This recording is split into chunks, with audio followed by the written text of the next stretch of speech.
Partnership chapter में बेटा हमारा क्वेश्चन है ABCD 4 पार्टनर हैं जिनकी प्रॉफिट शेयरिंग रेशियो 4:3:2:1 है। फिर उसके बाद उन्होंने हमसे क्या बोला, इनका प्रॉफिट 1,80,000 का है। हमें इन चारों पार्टनर्स को कमीशन देना है 20% का, बट आफ्टर चार्जिंग कमीशन। वही वाली बात हो गई अभी जो मैंने पिछले क्वेश्चन में समझाया है आप लोगों को, which they will share in the ratio. अच्छा, जो कमीशन आएगा उसके लिए इनकी शेयरिंग रेशियो अलग है, 2:3:2:3।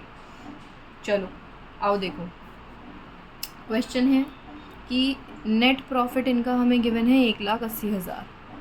कमीशन अब की बार सारे पार्टनर्स को जाएगा, तो सीधा कमीशन निकाल लेते हैं।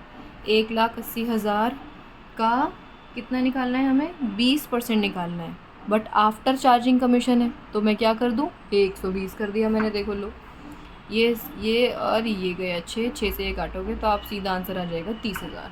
ठीक है, अब ये जो 30,000 है ये चारों पार्टनर्स में बटेगा। किस रेशियो में बटेगा, 2:3:2:3 में। कमीशन दे रहे हो अभी आप, प्रॉफिट नहीं। ठीक है, तो कितना कितना जाएगा जब आप इसे बांटोगे, तो 3 और 3 6 और 2 10, 10 से डिवाइड करो 3, यानी 6,000 ये आया, 9,000 ये आएगा, 6,000 ये आएगा, 9,000 ये आएगा।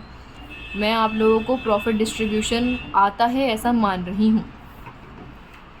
फिर नेट प्रॉफिट सारे पार्टनर्स में बांटना है, तो 1,80,000 के प्रॉफिट में से 30,000 का तो कमीशन निकल गया बेटा, बचा कितना, 1,50,000। अब आप इस 1,50,000 को क्या करोगे, सारे पार्टनर्स में बांट दो।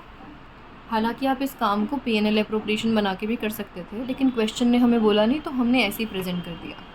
ठीक है, आप जब लिखोगे तो अभी तो ऐसे लिख लो, लेकिन कैसे लिखोगे, पूरे अंग्रेज़ी बना कर लिख देना अगर पेपर में। वैसे पेपर में ऐसे क्वेश्चन आते नहीं हैं, फिर भी चलो। तो 1,50,000 को हमें 4:3:2:1 में बांटना है, बांट देते हैं। तो इसको बांट करके आएगा कितना कितना हमारा आंसर। अच्छा, नाम तो लिख दो मैम, किसका क्या है, लो ABCD लिख दिया मैंने, ABCD।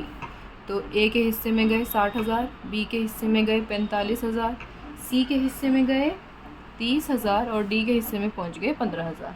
ठीक है जी, तो ये हो गया इनका प्रॉफिट डिस्ट्रीब्यूशन।